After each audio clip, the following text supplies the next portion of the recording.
This tutorial I'm going to show you how you add page to this planner.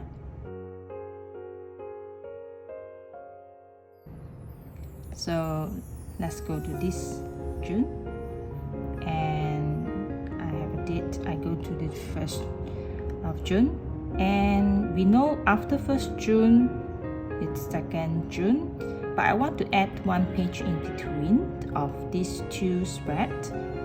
So what I'm going to do is I go to the notes. So I want to select this note template to add to one page after 1st of June daily spread. So I'm going to click this, copy page, and select, go back to June, paste it, select this one.